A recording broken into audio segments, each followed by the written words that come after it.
দিন দরদি মুসলমান ভাইয়েরা,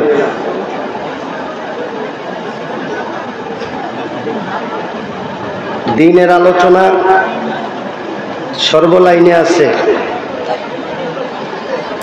নামাজের ব্যাপারে আছে, হজের ব্যাপারে আছে, জাকাতের ব্যাপারে আছে, রাষ্ট্র পরিচালনার ব্যাপারেও আছে। কিন্তু মানুষ আমাদের দেশে নামাজ রোজার কথা শুনতে চায়, রাষ্ট্র পরিচালনার কথা শুনতে চায় না। যেই জাতি ইসলামের রাষ্ট্র পরিচালনার ব্যাপারে কি আছে এটা শুনতে চায় না, ওই জাতির 28 লক্ষ কোটি টাকা বিদেশেই পাচার হবে, এটা আর দেশে থাকবে না। যেই জাতি রাষ্ট্র পরিচালনার কথা শুনতে চায় না, ইসলাম কি বলে? আসিয়া নামে এক মহিলা ধর্ষিত হয়েছে না? ওই ধর্ষিতা আসিয়ার বিচার বর্তমান সরকার, মাননীয় প্রধান উপদেষ্টা এবং স্বরাষ্ট্র উপদেষ্টা দুজনেই বলছিলেন 90 দিনের মধ্যে করব। 90 দিন যাওয়ার পরে আজকে 9 মাস হয়ে গেল, আসিয়ার ধর্ষণের বিচার কি হয়েছে? এরকম বাংলাদেশে 54 বছরে হয়তো কত লক্ষ মায়ের ইজ্জত লুণ্ঠন করা হয়েছে, হিসাব করলে একটা ধর্ষণের বিচারও বাংলাদেশের জমিনে হয় না। মামলা হয়েছে, কোর্ট কাছারি হয়েছে, বিচার কিন্তু হয় নাই। অনেক মানুষ মামলার কাগজপত্র নিয়ে কোর্টে যাওয়া আসা করতে করতে এক পর্যায়ে আর মামলা চালায় না, যে থাক ভাইও হারাইলাম, বইনও হারাইলাম, টাকা পয়সাও যাইতে আছে, এই জাতির কাছে আর বিচার পাবো না। আজকে এখানে আমরা বসে আছি, বড় আশ্চর্য, ভাগ্যের ব্যাপার। উজানির মতো জায়গায় স্টেজে বসবো, কথা বলবো, এই দুঃসাহস কিন্তু আমার নেই। কিন্তু বড় আশ্চর্য লাগে যখন শুনি উজানি বাজারে আওয়ামী লীগ থাকলে বিএনপি বাজারে উঠতে পারে না, বিএনপি থাকলে আওয়ামী লীগ বাজারে উঠতে পারে না। এত বড় নাইনসাফি, এত বড় জুলুম অত্যাচারের কথা যদি উজানির ব্যাপারে আসে, বাংলাদেশের অন্যান্য জায়গার অবস্থা জানি কি আল্লাহ জানে। হযরত ওমর রাদিয়াল্লাহু তাআলা আনহু নামে বাংলাদেশের একজন, পৃথিবীর একজন রাষ্ট্রনায়কের কথা কি শুনছেন আপনারা? হযরত ওমর রাদিয়াল্লাহু তাআলা আনহু, উনি আমাদের বাংলাদেশের প্রেসিডেন্ট ছিলেন না, ভারত সহ নেপাল, ভুটান, শ্রীলঙ্কা এগুলার না, অর্ধ পৃথিবী শাসন করছেন। কথা মতো কাজ করেন, সময় মতো হাজির হন। একদিন মসজিদে জুমার নামাজও পড়ান অর্ধ পৃথিবীর প্রেসিডেন্ট, আর আমাদের দেশের মেম্বাররাও নামাজের সুযোগ পায় না। অর্ধ পৃথিবী শাসন করে মসজিদের ইমাম, অর্ধ পৃথিবী শাসন করে মসজিদের খতিব, অর্ধ পৃথিবী শাসন করে জেহাদ করে, অর্ধ পৃথিবী শাসন করে মানুষের দুঃখ দুর্দশায় রাতের বেলা খানার বোঝা নিয়ে মানুষের দরজায় দরজায় ঘুরে। মসজিদে আসলেন, একটু দেরি হয়ে গেছে, অর্ধ পৃথিবীর প্রেসিডেন্ট জুমার নামাজ পড়াবেন। মানুষ বলল, হুজুর, নামাজের পরে বললেন, হুজুর আপনি তো কোনো সময় যেখানে কোনো প্রোগ্রাম থাকে টাইমের আগে চলে আসেন, আজকে জুমার নামাজ পড়াবেন, একটু দেরি হয়ে গেল যে আসতে। অর্ধ পৃথিবীর প্রেসিডেন্ট উনি বলেন, আসলে আমার একটা মাত্র জায়গা, একটা মাত্র জামা ধুয়ে দিছিলাম, শুকাইতে একটু দেরি হয়েছে, এখনো দেখো একটু ভিজাই গায়ে দিয়ে চলে আসছে। অর্ধ পৃথিবীর প্রেসিডেন্ট জামা কয়টা? আর আমাদের দেশের অগার বাপ সগার বাপ, যাদের ঘরে কি আনতে ফান্তা ফুরায়, এমন লোকেরা ঠিক মতো 1 থেকে 2 বছর ক্ষমতায় থাকলে তাদের টাকার বাম্পার ফলন হয়। এই টাকা আসে কোথা থেকে? এই টাকা যারা আনে আশা করে এরাই ইসলামের রাষ্ট্র পরিচালনার ব্যাপারে কি বলে এটা শুনতে চায় না, কারণ নইলে চুরি চুচামি তাদের বন্ধ হয়ে যাবে, ইসলামের কথা বলা যাবে না।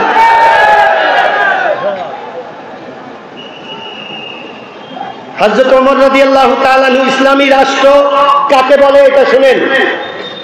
হযরত ওমর রাদিয়াল্লাহু তাআলা আনহুর সংসারে পারিবারিক কাজে কিছু টাকা দরকার, পেরেশান হয়ে গেলেন। আমার যেই বেতন ঠিক মতো সংসার চলে না, সামনে যেই কাজটা করবো এই কাজটা এখন করতেই হবে, টাকাটা পামু কোথায়? উনি মন্ত্রী পরিষদ নিয়ে বসছেন যে আমার এই কাজে অল্প কিছু টাকা, এটা লাগবে, কি করা যায়? উনি বললেন আমিরুল মুমিনিন, সবাই পরামর্শ দিল আপনি যেটা বলবেন ওটাই। দেখো এখন তো আমার কাছে নাই, আমি রাষ্ট্রের কোষাগার থেকে এই টাকাটা হাওলাত নেই, এতদিনের মধ্যে দিয়ে দিব। সবাই বললো হ্যাঁ এটা করা যায়। উনি একটা চিঠি লিখলেন গভর্নরকে যে আপনি অনুগ্রহপূর্বক আমাকে আমার বেতন থেকে অগ্রিম এত মাসের টাকা দেন এবং কিছু টাকা বেশি দেন, এটা আমি এতদিনের মধ্যে দিয়ে দিব। ইসলামী রাষ্ট্র কাকে বলে? ওই গভর্নর হযরত ওমর রাদিয়াল্লাহু তাআলা আনহু জিনার ভয়ে মানুষ কাঁপত, এত ভয় পেত মানুষ হযরত ওমর রাদিয়াল্লাহু তাআলা আনহুকে। কিন্তু গভর্নর এই ওমর রাদিয়াল্লাহু তাআলা আনহুকে চিঠি লিখলেন, আপনাকে টাকা দিত আমার কোনো আপত্তি নাই, কিন্তু আমিরুল মুমিনিন অর্ধ পৃথিবীর প্রেসিডেন্ট, আপনি যে অগ্রিম টাকা নেবেন এবং একটু হাওলাতও নেবেন, কত তারিখে ফেরত দিবেন, এতদিনের বাঁচার গ্যারান্টির একটা চিঠি আমার কাছে পাঠান, এটা আমি কোষাগারে রেখে দিব, তারপরে আপনাকে টাকা দিয়ে দিব।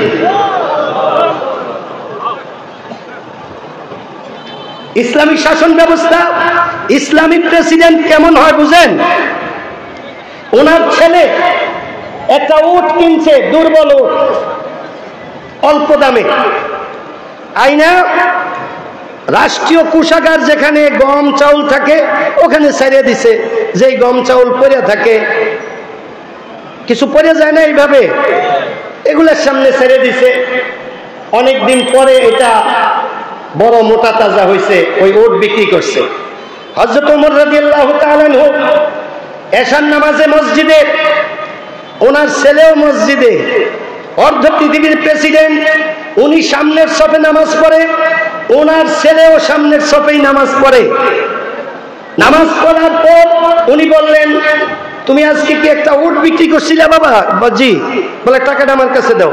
টাকা দিছে, দেওয়ার পর বললেন উট কত দিয়ে কিনছিলা? কাব্বা এত। ওই টাকাটা ছেলের হাতে দিছে, যেই টাকা দিয়ে উট কিনছে, উদ্বৃত্ত টাকা হযরত ওমরের কাছে। ওনার ছেলে বললেন আব্বা লাভের টাকাটা? হযরত ওমর বললেন বাবা উটটা পালছিলা কোন জায়গায়? বলছে আব্বা ওই সরকারি ধান চাউল পরে থাকে যেখানে, ওখানে গোডাউনের পাশে। উনি বললেন ওই গোডাউন রাষ্ট্রীয় কোষাগারে অর্ধ পৃথিবীর মানুষের জনগণের, এটা কাজে যেই মোটা তাজা হয়েছে এটা তোমার বাপের গম চাউল খেয়ে মোটা হয় নাই, দেশের মানুষের গম চাউল খেয়ে মোটা হয়েছে। কাজে উদ্বৃত্ত টাকা, বাড়তি টাকা, এটা আমি রাষ্ট্রীয় কোষাগারে জমা করে দিতেছি। আমার ভাইয়েরা, আমাদের দেশে চোরে ভরে গেছে, এই চোরেরা ইসলামের ইতিহাস শুনতে রাজি না। আমাদের দেশের সাহাবায়ে কেরামদের ইতিহাস কেউ যদি পড়ে, ওই ব্যক্তি বাংলাদেশের না সারা পৃথিবীর প্রচলিত রাজনীতি ছেড়ে দিবে। আমাদের দেশের চোরেরা ইসলামী রাজনীতি শুনতে চায় না, কারণ ইসলামী রাজনীতি করলে চাঁদাবাজি করা যাবে না, মিথ্যা মামলা হবে না। 16 বছরে বিএনপির মানুষের নামে হাজার হাজার মামলা হয়েছে। আমি শুনতেছি আবার এই 16 মাসে আওয়ামী লীগের লোকের নামে 16 বছরের মামলা একসাথে করে লিখছে। আমার ভাইয়েরা, মামলা কি সত্য মিথ্যা এগুলা যাচাই করার ব্যাপার নাই। আমি আপনাদেরকে বলবো হযরত ওমর রাদিয়াল্লাহু তাআলা আনহু তথা আমাদের প্রিয় নবী মুহাম্মদুর রাসূলুল্লাহ সাল্লাল্লাহু আলাইহি সাল্লাম রাষ্ট্রনায়ক ছিলেন। আমাদের প্রিয় নবী শুধু মসজিদে ইমামতি করেন নাই, শুধু পর্দার কথা বলেন নাই, শুধু নামাজ রোজা করার কথা বলেন নাই, উনি সমস্ত কথা যা যা দুনিয়াতে প্রয়োজন সব করে গেছেন। সমাজের বিচার ব্যবস্থা, দেশের আইনের, প্রশাসনের ইসলাম ভিত্তিক কি শাসন হয় এগুলাও নবীজিকে দিয়া আল্লাহ পাক করে গেছেন। যেমন দেখেন আজকাল আমাদের সমাজের পরিস্থিতি কি, আর ইসলামী দল হইলে কি হবে এটা শুনেন। আজকে আমাদের দেশে সমাজ পরিস্থিতি হলো অমুকে একটা খুন করছে, এটা কোন দলের? এটা আমগো দলের। আমি থানাত করে দিতেছি, মামলা যেন না নেয়, উল্টা হেরে যেন দইরা থানা আটকায়। এরকম ঘটনা এই দেশে ঘটে নাই? এখনো কি ঘটে নাই?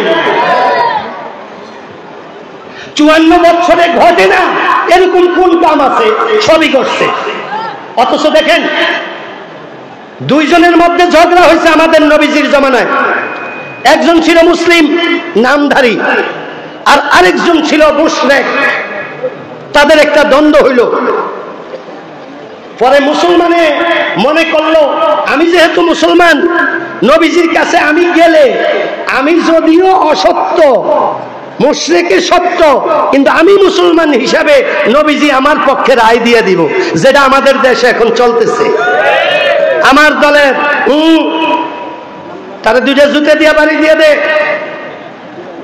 এর কিছু কবি না আমগো, এরকম না। বরং আজকে রাজনৈতিক দলের বিপক্ষে হইলে বিরোধী পার্টিরা বিচারের অনুষ্ঠানে আসার সাহস পায় না। এত বড় জালেমরা প্রত্যেকটা দলে নিযুক্ত হয়ে রয়েছে। ওই কাফের শুনল নবীজির নাম বলছে মুসলমানে, যে নবীজির কাছে বিচারটা দেওয়া হবে। নবীজির কাছে ওই কাফের বলল ঠিক আছে আমি রাজি, মুহাম্মদের কাছে দেওয়া হোক, কারণ আমি জানি মুহাম্মদ আল্লাহর কথায় চলে, মুহাম্মদের ব্যক্তিগত কোনো আইন নাই, ব্যক্তিগত কোনো বিচার নাই, আল্লাহ যেইভাবে বলছেন ওইভাবেই বিচার হবে, কাজে আমার হারার কিছু নেই। দুজন আসছে, নবীজি বললেন তোমরা কি জন্য আসছে? বলছে একটা বিচার আছে। পরে মুশরিককে নবীজি বললেন তুমি বলো তো তোমার কি বিচার? বলছে এই ঘটনা। নবীজি শুধু বললেন এই মুসলমান, হে যা বলছে এটা কি সত্য? পরে মুসলমানে কয় জি সত্য। কয় তাহলে এনে কি লিখে আইছো? হেড্ডা হেডি দিয়ে দাও। কয় না আমি যে মুসলমান এই জন্য আমার লেগে কিছু করবেন না, হে তো কাফের। নবীজি বললেন ইসলামের কাছে কে কাফের কে মুসলমান এটা দেখার ব্যাপার না, ইসলামের কাছে হইছে ন্যায়সঙ্গত কোনটা, ইনসাফ কোনটা, সেটার বিচার। সে এখান থেকে বাহির হইয়া রাস্তার যাইয়া মুসলমানের দিল আবার শয়তানি এসে যে আচ্ছা মুহাম্মদ সাল্লাল্লাহু আলাইহি সাল্লাম করলো না, হযরত ওমরের কাছে যাইয়া বিচারটা দেই। ওমরের ইসলামের লেগা মোহব্বত আছে, কাজে ওমরে কাফের রে একবার দিব সাইজ কইরা, কারণ হে আমগো দলের না। বুঝাইছিনি?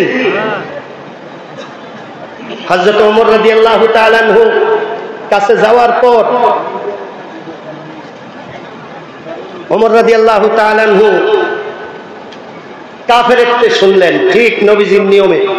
মুসলমানরে বলল কথা ঠিক আছে? বলছে হ্যাঁ। পরে নবীজি কি বললেন? কয় নবীজি কাফেরের পক্ষে রায় দিয়ে দিছে, আমি একটা মুসলমান হওয়া সত্ত্বেও। ওমর রাদিয়াল্লাহু তাআলা আনহু বললেন বসো, আমি আসতেছি, রায় দিতে আসি, বসো। ঘরের ভিতর থেকে যাইয়া একটা তলোয়ার নিয়ে আসছে, আইনা মুসলমান নামধারী তাকে একটা খুবই দু টুকরা করে ফেলেছে। তারপরে বললেন মুহাম্মদ সাল্লাল্লাহু আলাইহি ইসলামের বিচারের পরে হযরত ওমরের বিচার এটাই বাকি থাকবে। আমার ভাইয়েরা ইসলাম শুধু শান্তির ধর্ম, এটাই জীবনভর শুনে গেলাম। যারা চুরি করে, যারা চাঁদাবাজি করে, যারা ডাকাতি করে, আমাদের দেশের প্রচলিত রাজনৈতিক নেতারা স্টেজে উঠলেই আমার ভাইয়েরা ইসলাম শান্তির ধর্ম, ইসলাম শুধু শান্তি, ইসলাম শুধু শান্তির ধর্ম।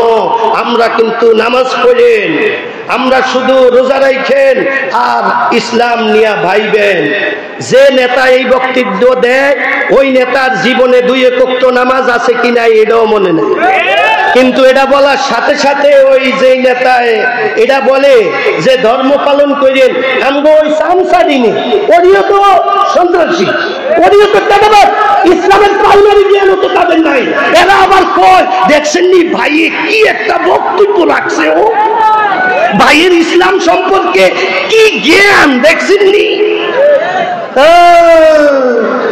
এত বড় মুসলমান নাই, আসেনি?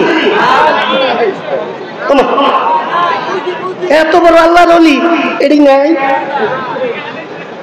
মসজিদের ইমাম রাখেন, একটু দাড়ি ছোট হইলে রাখেন না, না হ্যাঁ ভালো না।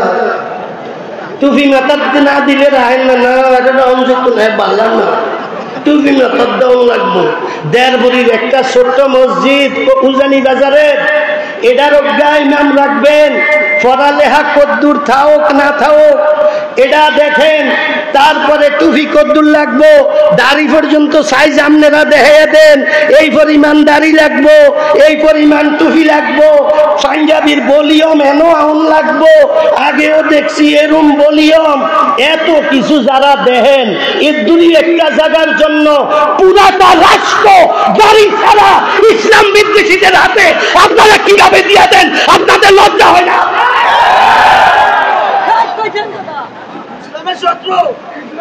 কাজে ওলামায়ে কেরাম আছেন, ওনারা বক্তব্য রাখবেন। কারি সাহেব হুজুরের এলাকা, আমি আগেই বলছি, এখানে খুব কিছু বলার জন্য আমার দুঃসাহস নেই, অযোগ্যতাও নেই। উজানির মানুষ সবাই আমার আত্মীয়, কারণ কারি সাহেব আত্মীয়, আবার আব্বা বিয়েও করছে উজানি। তখন উজানির মানুষ বেশিরভাগ বুড়া হইলে নানা, একটু জোয়ান হইলে মামা। এই মামার দল নানার দল, মামার দল নানার দল। ওনাদের কাছে আমি অনুরোধ করব, আপনারা কেউ বিএনপি করেন, কেউ আওয়ামী লীগ করেন, এটা আপনাদেরকে আমি দোষ দেই না, করতেই পারেন। কারণ 54 বছরে আমরা আপনাদের কাছে ইসলামের কোনো বার্তা নিয়ে আসতে পারি নাই। এটা আপনাদের ব্যর্থতা না, এটা আমাদের ব্যর্থতা।